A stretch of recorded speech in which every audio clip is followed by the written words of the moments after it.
Jumpa lagi bersama Bu Nova dalam mata kuliah imunologi ini.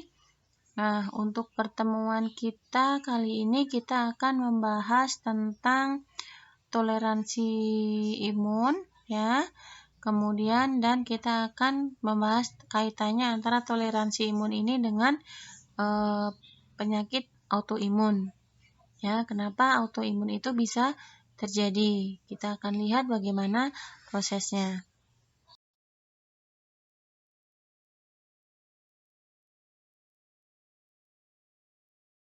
Imun itu dia dapat membedakan imunnya dirinya sendiri, atau membedakan bahwa itu benda asing, atau bisa membedakan atau tidak, atau kita akan juga mempelajari tentang apa itu autoimun ya.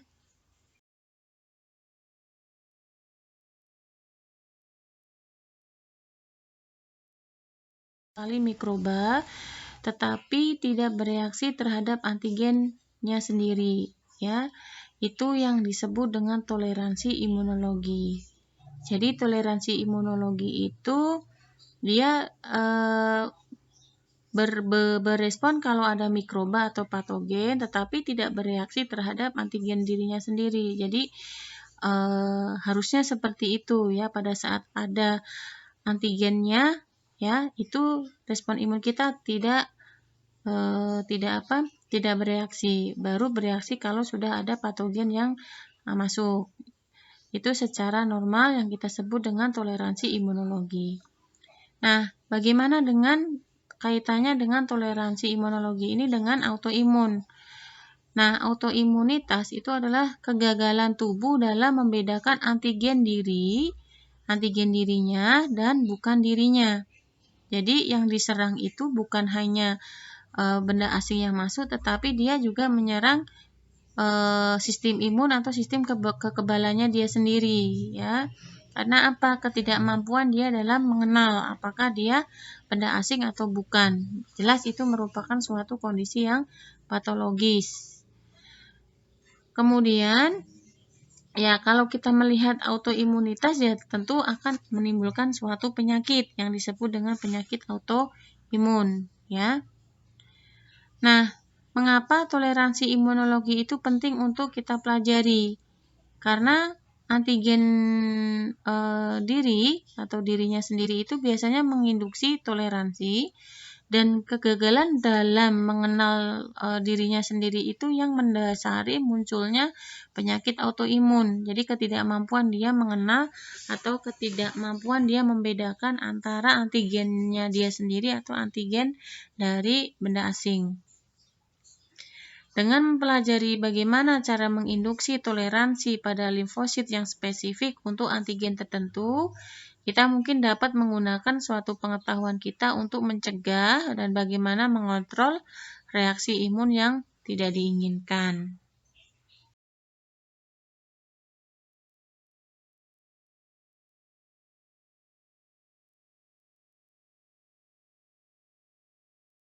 Kaitannya antara toleransi dan autoimun ya, ini kita sudah menyampaikan kembali ya bedanya toleransi dengan kaitannya toleransi dengan reaksi autoimun.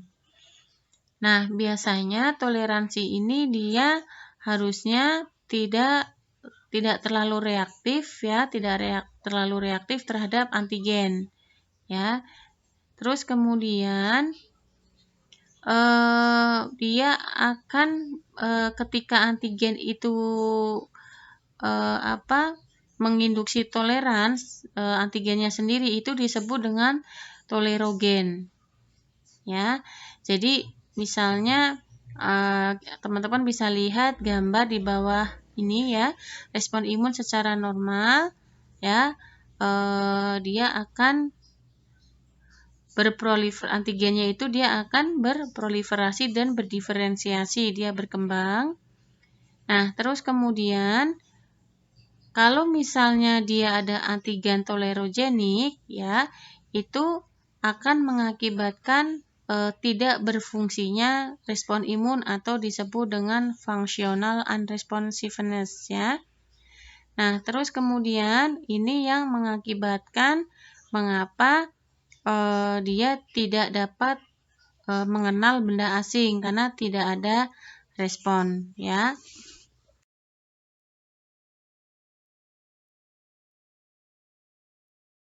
Mekanisme dari autoimun itu terdiri melibatkan dari dua komponen, ya.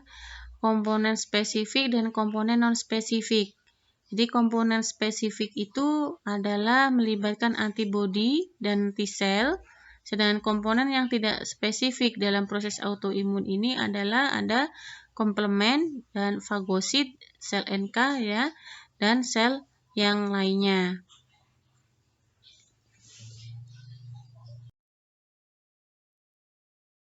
Adalah beberapa contoh penyakit-penyakit autoimun, ya, baik pada organ spesifik ataupun yang organ tidak spesifik.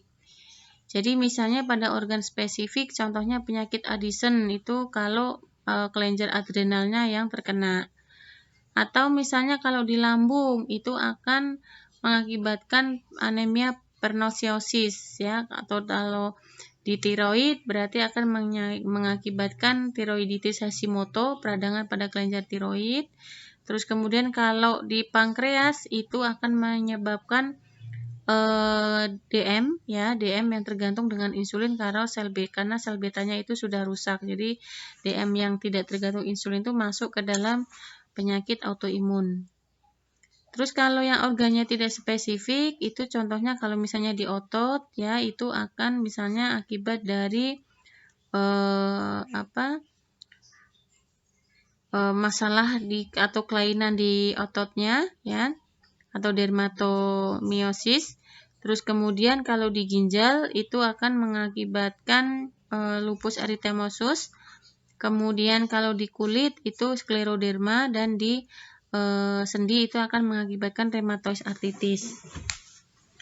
Nah, yang untuk sebelah kanan juga sama, ini adalah contoh dari beberapa penyakit baik yang menyerang organ secara spesifik ataupun yang secara sistemik, ya, contoh-contoh dari penyakit autoimun.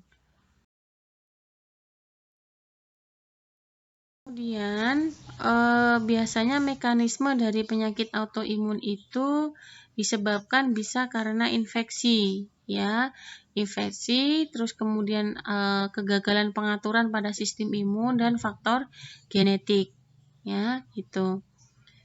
Nah, terus kemudian pengobatan pada penyakit autoimun itu bisa dengan berbagai cara, misalnya dengan imunosupresi atau penekan imun, ya. Kemudian vaksin dari sel T, kita akan memberikan vaksin sel T, kemudian dengan cara mengeblok peptide, kemudian dengan memberikan monoklonal antibody, dan kita akan bisa memberikan toleransi melalui oral, ya. Itu beberapa pengobatan pada penyakit autoimun.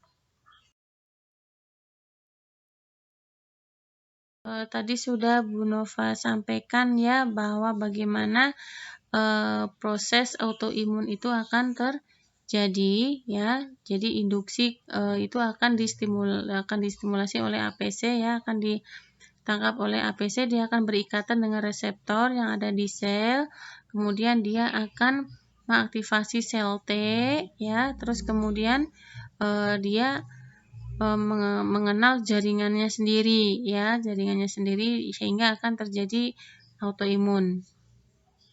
Jadi intinya kita kalau simpulkan bahwa autoimun itu adalah kegagalan dari akibat dari toleransi terhadap dirinya sendiri. Dia tidak bisa membedakan mana yang antigennya atau yang antigen dari luar.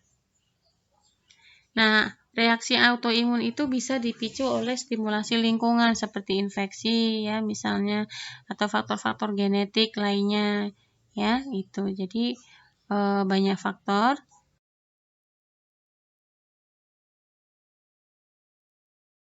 Dari patogenesis dari autoimun, ya, akibat dari stimulasi lingkungan itu akan mengakibatkan aktivasi yang akan ditangkap oleh APC, ya, kemudian yang ada di permukaan sel, kemudian dia akan mengaktifasi sel T, ya, terus kemudian dia akan bereaksi terhadap limfosit, ya.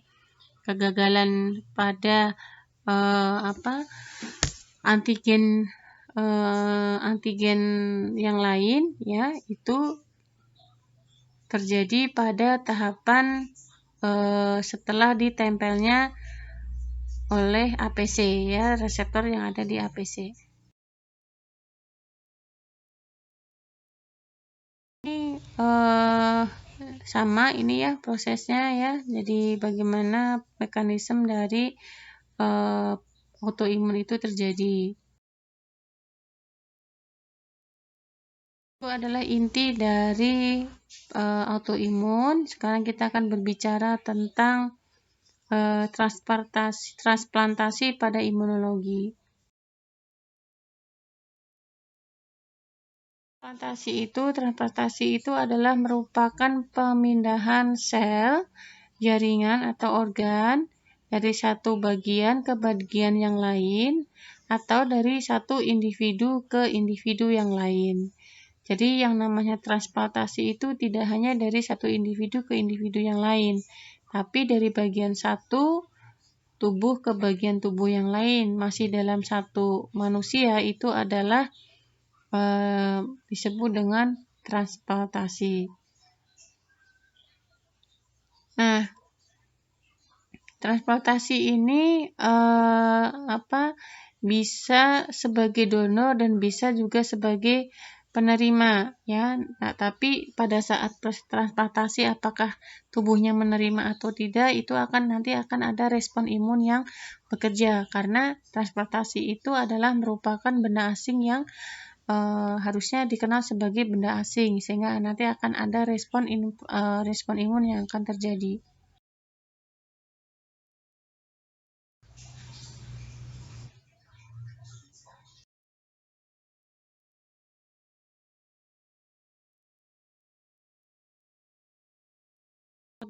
Transplantasi alograf misalnya, ya, di dunia misalnya yang melakukan transplantasi alograf untuk kornea misalnya ada 40.000 per tahun, ya, itu. Jadi banyak sekali, misalnya pada jantung, paru, liver, ya, ginjal, pankreas, itu tahun 1998 itu cukup tinggi, ya, itunya angkanya. Tapi kalau darah itu setiap tahun itu sekitar 14 juta per unit, ya, 14 juta unit itu ada transplantasi darah.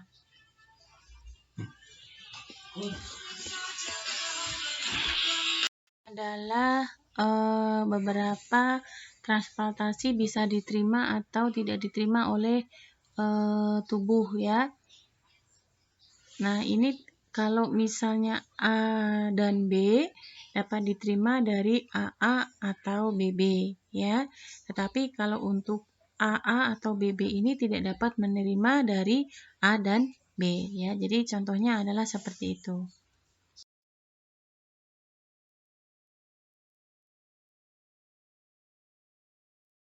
Dari laki-laki ke perempuan, ya. Jadi kalau laki-laki itu kan mempunyai jaringan XY, ya. Terus kemudian ketika jaringan laki-laki XY itu ditransplantasikan ke female, yaitu dia memiliki kromosom XX, maka ini tidak mempunyai gen yang sama, ya. Sehingga transplantasi ini tidak dapat diterima, ya. Nah, itu adalah kemungkinan dari penolakan akibat dari transplantasi. Terus kemudian sistem imun transplantasi di sini ada bisa membedakan antara self dan non-self. Kemudian dari transplantasi itu dilakukan secara baik atau tidak, ya. Terus kemudian apakah transplantasi ini baru dilakukan pertama kali? Terus kemudian apakah ada pernah mengalami transfusi darah atau tidak, karena kita ketahui bersama bahwa transfusi darah itu sebetulnya adalah belum tentu kalau melakukan transfusi darah itu akan diterima, ya, tergantung dari masing-masing donor dan penerimanya. Respon imun yang terjadi pada yang menerima itu apakah bisa menerima darah yang dari donor, ya.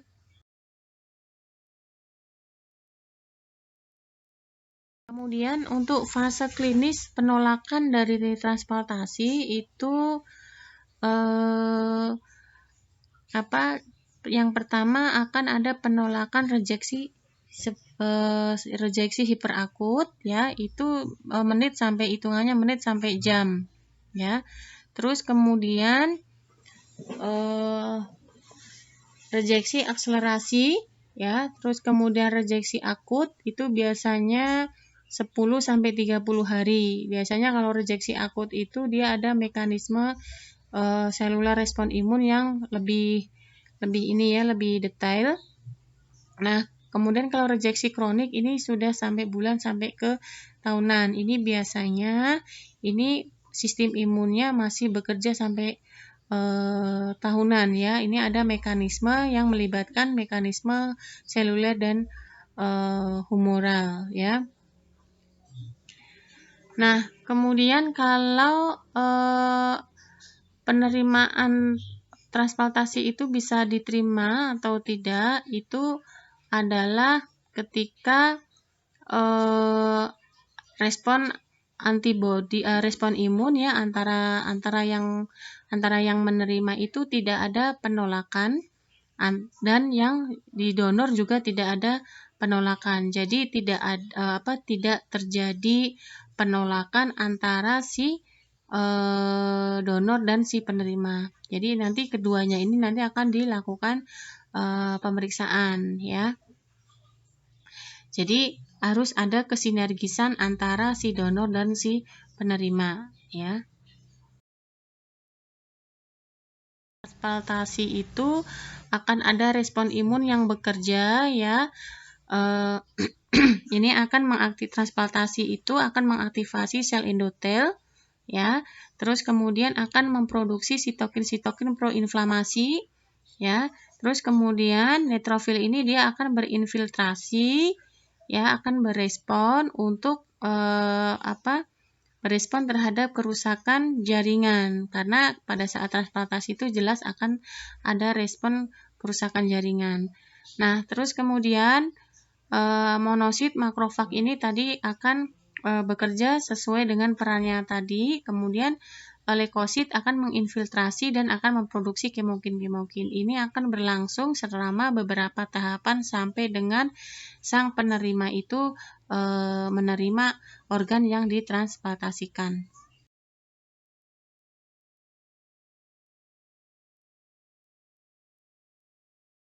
Sisi imunologinya, ya. Jadi ini untuk respon yang pertama kali muncul saat terjadi transplantasi itu adalah adanya limfosit T yang berperan. Terus kemudian untuk humoralnya itu lebih berperan ke arah ke rejeksi, ya. Terus kemudian kejadian 2 sampai 3 hari itu akan berlangsung proses inflamasi, ya, akan proses makrofag dan limfosit. Terus kemudian akan terjadi trombus pembuluh darah, akan terjadi vaskularisasi, perubahan iskemik dan lain sebagainya, ya. Ini akan menjadi satu kesatuan respon proses transplantasi pada hari kedua dan ketiga.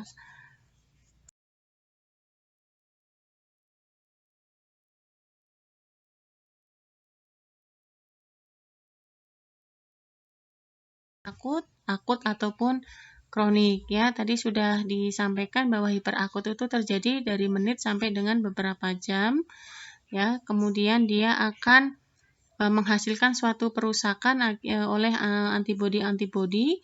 Kemudian dia akan mengaktifkan sistem komplement dan pengaktifan platelet ya, yang akan mengakibatkan perdarahan dan mungkin adalah pembengkakan. Terus kemudian untuk rejeksi kronik ini biasanya tadi sudah Bu Nova sampaikan berbulan-bulan sampai dengan bahkan ke tahunan ya, akan akan sampai dengan hal yang terpahit akan terjadi iskemik jaringan.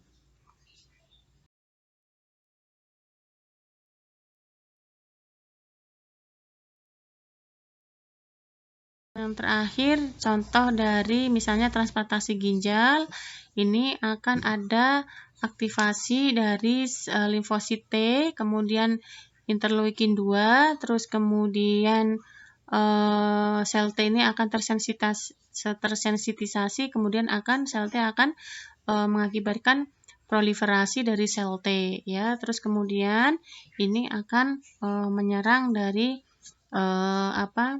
ginjal tadi yang sudah didonorkan ya. Ini adalah bagaimana proses sistem imun terhadap rejeksi dari suatu organ.